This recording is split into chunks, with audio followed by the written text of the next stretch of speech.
नमस्कार साथियों, स्वागत है आज के इस नए वीडियो में। साथियों, आज की इस वीडियो में आपके साथ 24 प्रश्नों का टेस्ट होने वाला है, जिसमें कुछ ऐसे प्रश्न हैं जो आपके एग्जाम में बार बार पूछे जाते हैं, जिनका संकलन इसमें किया गया है। ठीक है ना, चलिए देरी न करते हुए वीडियो को शुरू करते हैं।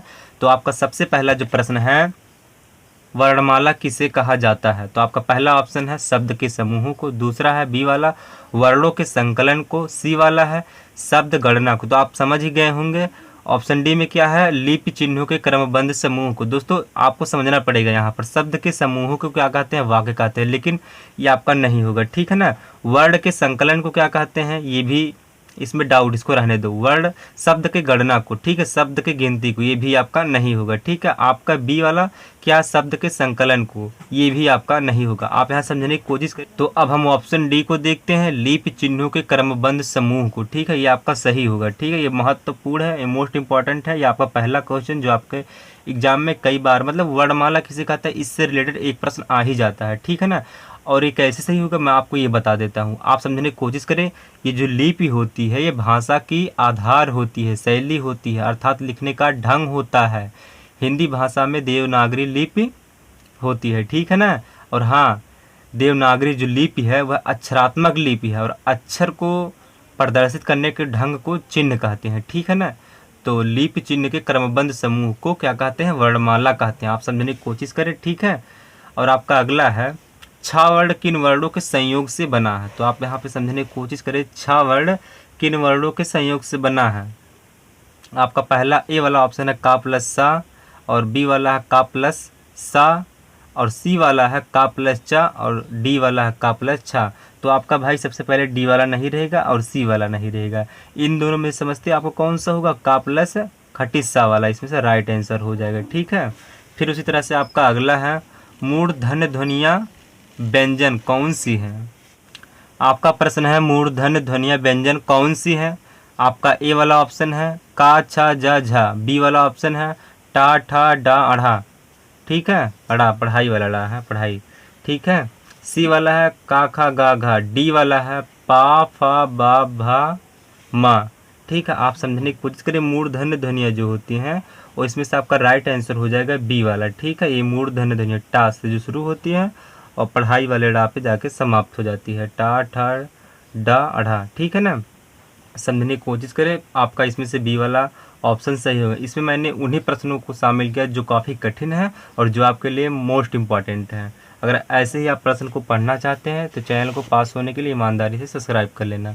फिर आपका अगला प्रश्न है, जिनके उच्चारण में स्वतंत्रियों में कंपन ना हो वे ध्वनियाँ कहलाती हैं। जिनके उच्चारण में स्वतंत्रियों में कंपन ना हो वे ध्वनियाँ कहलाती हैं। आपका पहला ऑप्शन है घोष ध्वनियाँ, ऑप्शन बी है अघोष ध्वनियाँ, और ऑप्शन सी है महाप्राण ध्वनियाँ, और ऑप्शन डी है अल्प प्राण ध्वनियाँ। इसमें से आपका राइट आंसर हो जाएगा भाई, इसमें से आपका राइट आंसर है जिनके उच्चारण में स्वतंत्रियों में कंपन ना हो, तो इसमें से आपका ऑप्शन हो जाएगा महाप्राण। ठीक है ना।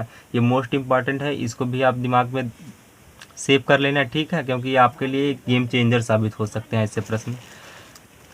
पर्यावरण शब्द में रा के किस रूप का प्रयोग हुआ है? पर्यावरण शब्द में रा के किस रूप का प्रयोग हुआ है? तो समझने की कोशिश करें। आपका पहला वाला ऑप्शन है ए, ऑप्शन नंबर ए है रा पदेन, ऑप्शन बी है बी में क्या है रा रेफ, और सी में क्या है रा तिरछा, और डी में क्या है रा पाई। समझने की कोशिश करें। यहाँ पर आपका सही हो जाएगा ऑप्शन बी वाला रा रेप। ठीक है ना।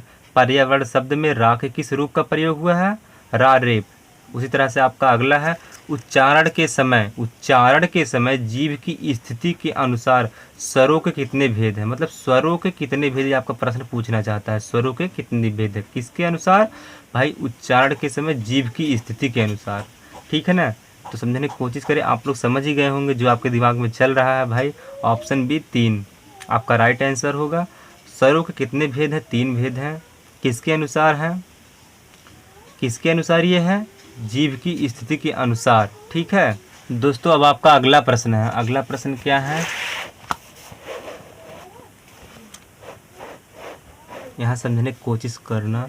निम्न में से अघोष वर्ण कौन सा है? निम्न में से अघोष वर्ण कौन सा है? आपका प्रश्न क्या कर रहा है? अघोष वर्ण कौन सा है? समझने की कोशिश करें। तो आपका इसमें से पहला ऑप्शन है का वाला, और दूसरा पहला ऑप्शन ए का है, बी का गा, सी का घा है, और डी का झा है। अघोष यहाँ पर पूछा है नहीं, ठीक है। अघोष में जो आपका राइट आंसर होगा निम्न में से वो आपका का वाला है, ठीक है। अनुनासिक व्यंजन कौन सा है? अनुनासिक व्यंजन कौन सा है? ऑप्शन ए है वर्ग का तृतीय अक्षर, वर्ग नहीं वर्ण का तृतीय अक्षर होगा, यहाँ पे वर्ण का तृतीय अक्षर, वर्ण का तृतीय अक्षर, वर्ण का प्रथमाक्षर, वर्ण का पंचमाक्षर, वर्ण का चतुर्थाक्षर। तो यहाँ पे अनुनासिक व्यंजन का खा गा घा अंगा, समझने की कोशिश करें, अंगा, का खा गा घा अंगा, यानी 5वें नंबर पे आ रहा कि ना आ रहे हैं? तो 5वें नंबर पे कौन सा होता है? पंचमा अक्षर। तो पंचमा अक्षर आपका कहाँ है? ऑप्शन नंबर सी में है, तो ऑप्शन नंबर सी आपका सही अक्षर होगा। अनुनासिक व्यंजन कौन सा है? वर्ण का पंचमा अक्षर, याद रखना। फिर उसी तरह से आपका अगला है, मगरमच्छ का स्त्रीलिंग शब्द कौन सा है? मगरमच्छ का स्त्रीलिंग शब्द कौन सा है? समझने की कोशिश करो। मगरमच्छवी, मगरमच्छी, मगरमच्छदानी, मादा मगरमच्छ, आपका इसमें से सबसे पहले ये वाला नहीं होगा, ठीक है, और ये वाला भी नहीं होगा। इन दोनों में से आपका कोई सही है, ठीक है। लेकिन अगर हम बात करें कि सबसे ज़्यादा तार्किक शब्द कौन सा है, तो ऑप्शन नंबर डी है, तो इसलिए आपका ऑप्शन नंबर डी सही होगा। मगरमच्छ का स्त्रीलिंग शब्द मादा मगरमच्छ होगा, ठीक है ना। समझने की कोशिश करिए, यहाँ पर स्त्रीलिंग पूछा है, ठीक है। मगरमच्छ का स्त्रीलिंग मादा मगरमच्छ होगा, क्योंकि यहाँ पे मादा मगरमच्छ भी नहीं होगा। कौन सा शब्द हमेशा बहुवचन में प्रयोग किए जाते हैं? प्रश्न क्या कहना चाहता है, समझने के पहले कोशिश करें। कौन सा शब्द हमेशा बहुवचन में प्रयोग किए जाते हैं? भाई कौन से शब्द है जो हमेशा बहुवचन में प्रयोग किए जाते हैं? बहुवचन में हमेशा प्रयोग किए जाते हैं, तो ऑप्शन नंबर ए है शिशु, ऑप्शन नंबर बी आंसू, ऑप्शन नंबर सी है छात्र, ऑप्शन नंबर डी है भक्ति। तो आपका शिशु और छात्र नहीं होगा, ठीक है, ये पहले समझ लो, ठीक है। और आंसू और भक्ति में डाउट है, तो मैं बात करता हूँ क्या भक्ति को जहाँ तक देखा जाए उतना इसका वर्चस्व नहीं जितना आंसू का है, ठीक है। तो इसलिए आपका ऑप्शन नंबर बी सही है। उसी तरह से आपका अगला है, चूहा बिल से बाहर निकला कौन सा कारक है? चूहा बिल से बाहर निकला कौन सा कारक है? तो भाई आपके दिमाग में जो चल रहा है वही राइट आंसर इसका होगा, आपादान कारक, ठीक है ना। चूहा बिल से बाहर निकला कौन सा कारक है? आपादान कारक आपका राइट आंसर होगा। अगला क्वेश्चन आपका है, अगला क्वेश्चन क्या है, मोहन प्रकाश जी हिंदी पढ़ाते हैं, मोहन प्रकाश जी हिंदी पढ़ाते हैं, इस वाक्य की पूर्ति अन्य पुरुषवाचक सर्वनाम से करें, अन्य पुरुषवाचक सर्वनाम से करें। यहाँ पर क्या करें, यहाँ पे जो डॉट डॉट है यहाँ पे आपको भरना, कौन सा शब्द बनना, चलिए देखते हैं। पहला ऑप्शन है मुझे, तुम्हें, उन्हें, हमें, ठीक है। समझने की कोशिश करिए, मोहन प्रकाश जी मुझे हिंदी पढ़ाते हैं। फिर उसके बाद है ऑप्शन बी, मोहन प्रकाश जी तुम्हें हिंदी पढ़ाते हैं, ये भी तार्किक नहीं है और ये भी तार्किक नहीं है, ठीक है। फिर अगला देखते हैं, मोहन प्रकाश जी उन्हें हिंदी पढ़ाते हैं, ये भाई आपका राइट आंसर हो जाएगा, उन्हें, ठीक है ना, क्योंकि अन्य पुरुषवाचक सर्वनाम से इसको पूर्ति करना है तो उन्हें ज़्यादा राइट आंसर, ये आपका सही आंसर है, ठीक है। अगर आप इनमें से कोई भरते हैं तो आपका गलत हो सकता है, ध्यान रखना, उन्हें आपको भरना है, ठीक है। ऐसी स्थिति में फिर उसी तरह से आपका अगला है, आलमारी शब्द किस भाषा का शब्द है? आपके दिमाग में जो चल रहा है वही राइट आंसर है, आलमारी शब्द जो है पुर्तगाली भाषा का शब्द है। फिर उसी तरह से आपका अगला है, कौन सा शब्द तत्सम है? कौन सा शब्द तत्सम है? चयन कीजिए। आपका पहला ऑप्शन है पड़ोसी, बी वाला है शहीद, और सी वाला है गोधूम, और डी वाला है बहू। तो इसमें से आपको मैं बता दूं, शहीद और ये बहू एकदम नहीं होंगे, क्योंकि ये आपके सिलेबस से बाहर, आउट ऑफ सिलेबस हो चले जाएंगे। अगर इसमें से आप लगाते हैं तो आपका गलत हो सकता है, तो आपका राइट आंसर जो होगा ऑप्शन सी वाला, ठीक है ना, गोधूम। कौन सा शब्द तत्सम है? चयन कीजिए, गोधूम। और आपका अगला वाला, विद्यार्थी शब्द में कौन सी संधि, आप संधि विकसित करके देख लेना, आपका दीर्घ संधि आएगा, क्योंकि विद्या प्लस अर्थी प्लस छोटा आ और बड़ा आ मिलकर क्या बनाते हैं, बड़ा आ। तो आपका जो इसका सूत्र है, इका सवर्णे दीर्घ है, विद्यार्थी गुड़ संधि का है, दीर्घ संधि का है। इका सवर्ल्ड दीर्घ है। सूत्र भी याद रखना क्योंकि मोस्ट इंपॉर्टेंट है। और इसमें से जो आपका राइट आंसर होगा ऑप्शन नंबर ए दीर्घ संधि। ठीक है। फिर उसी तरह से आपका अगला है यथाशक्ति में कौन सा समास है। यथाशक्ति में कौन सा समास है। अव्ययी भाव समास होगा या कर्मधारय समास होगा या द्वंद्व समास होगा या तत्पुरुष समास होगा। तो इसमें से आपका राइट आंसर है यथाशक्ति में कौन सा समास है। तो इसमें से आपका राइट आंसर है अव्ययी भाव समास है। ठीक है। फिर उसी तरह से आपका अगला है आ उपसर्ग के प्रयोग से बना है। आ उपसर्ग के प्रयोग से बना है। अनंत, अन्वेषण, अवैतनिक, अपेक्षा। अपेक्षित भाई एकदम नहीं होगा और अनंत भी नहीं होगा। ठीक है। और ऑप्शन नंबर बी है अन्वेषण, ये भी नहीं होगा। और ऑप्शन नंबर सी है अवैतनिक इज द राइट आंसर, आपका सही है। आ उपसर्ग प्रयोग से बना है अवैतनिक। फिर उसी तरह से आपका अगला है पुत्री शब्द का पर्यायवाची है। समझने की कोशिश करो, पुत्री शब्द का पर्यायवाची है। ठीक है।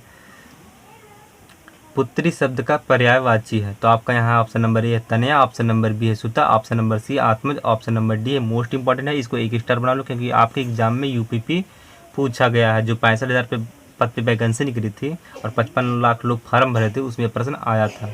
ठीक है। पुत्री शब्द का पर्यायवाची है आत्मज, आपका राइट आंसर होगा। जिन वाक्यों में एक उद्देश्य और एक ही विधेय होता है उसे कहा जाता है। तो आपका राइट आंसर यहाँ पे कुछ है एकल वाक्य, सरल वाक्य, ऑप्शन सी मिश्र वाक्य, ऑप्शन डी संयुक्त वाक्य। तो प्रश्न को समझने की कोशिश करो। जिन वाक्यों को एक ही उद्देश्य और एक ही विधेय होता है, एक ही विधेय होता है उसे कहा जाता है, उससे क्या कहा जाता है, सरल वाक्य कहा जाता है। ठीक है। अगला प्रश्न आपका है श्रेष्ठ का विलोम शब्द कौन सा है। श्रेष्ठ का विलोम शब्द कौन सा है। सब ऑप्शन नंबर ए है विनाश, ऑप्शन नंबर बी है विध्वंस, ऑप्शन नंबर सी प्रलय और ऑप्शन नंबर डी है सृजन। आपका मोस्ट इंपॉर्टेंट प्रश्न, इसको एक स्टार दे दो। ठीक है। क्योंकि आपके एग्जाम में गेम चेंजर साबित हो सकता है। फिर इसका जो क्या है राइट आंसर क्या होगा। श्रेष्ठ का विलोम शब्द जो है आपका प्रलय होगा। श्रेष्ठ का विलोम शब्द प्रलय होगा। 3 बेर खाती थी वे 3 बेर खाती है। खाती थी, ठीक है, खाती हैं, पंक्ति में अलंकार है। समझने की कोशिश करिए प्रश्न को। 3 बेर खाती थी वे 3 बेर खाती हैं। तो यहाँ पे आपका अनुप्रास एकदम नहीं होगा। ठीक है। और रूपक अलंकार भी नहीं होगा। और यहाँ पर जो आपका राइट आंसर है ऑप्शन सी यमक अलंकार यहाँ पर होगा। ठीक है। तो आँख का अंधा नाम का नयन सुख। अगला प्रश्न आपका है आँख का अंधा नाम नयन सुख। सही अर्थ है भाग्यहीन होना, बिल्कुल नहीं। कपटी स्वभाव का होना, इसका तो कोई लेना देन नहीं है। ठीक है। ये आपका इम्पॉर्टेंट प्रश्न है, इसको भी नोट कर लेना दिमाग में। अंधे नाम के विपरीत काम करना, आपका यही राइट आंसर होगा क्योंकि ऐसी स्थिति में इसका इस्तेमाल किया जाता है। आप ये समझने की कोशिश कीजिए। आँख का अंधा नाम नयन सुख, अंधे होकर भी सब काम करना है। तो ये तार्किक शब्द लिखा है लेकिन ये भी आपका यहाँ नहीं है। ठीक है। फिर उसी तरह से आपका अगला है राम ने कहा हिंसा मत करो। राम ने क्या कहा कि हिंसा मत करो। वाक्य में किस चिन्ह का प्रयोग हुआ है। ये वाले चिन्ह को क्या बोलते हैं। ये वाले चिन्ह को, इसको क्या बोलते हैं। अगर इसको आप समझ गए तो सब कुछ जान जाएंगे। ठीक है। आपका पहला ऑप्शन है लाघव चिन्ह, दूसरा का उद्धरण चिन्ह, तीसरा का योजक चिन्ह और चौथा का जो है लोप विराम चिन्ह। तो आपका ये वाले चिन्ह को जान दो क्या बोलते हैं, उद्धरण चिन्ह बोलते हैं। उद्धरण चिन्ह, उद्धरण चिन्ह बोलते हैं। और उद्धरण चिन्ह आपका कहाँ ऑप्शन नंबर बी में हो। तो ऑप्शन नंबर बी आपका राइट आंसर हो जाएगा। फिर उसी तरह से आपका अगला है अस्तबल, मतलब जहाँ घोड़े बांधे जाते हैं। अस्तबल की बला बंदर के सिर लोकोक्तियों का सही अर्थ होगा। ठीक है। अस्तबल की बला बंदर के सिर लोकोक्तियों का सही अर्थ होगा। भाग को दोष देना, मतलब मेरे किस्मत में नहीं था, मैं नहीं कर सकता, ऐसे लोग बोलते नहीं है। जादू टोना करना, ये भी नहीं होगा, ये तो एकदम नहीं है। बेमेल वस्तुओं का संग्रह, ये भी नहीं है। किसी का दोष किसी पर मढ़ देना, आपका यही राइट आंसर होगा। ठीक है ना। अस्तबल की बला बंदर के सिर, ठीक है, किसी का दोष किसी पर मढ़ देना, ठीक है, यही आपका राइट आंसर होगा। तो ये जो है आपका मतलब प्रश्न जो आपका लास्ट वाला था यहीं पर समाप्त होता है। फिर मिलेंगे इसी तरह से अगले वीडियो में। ठीक है।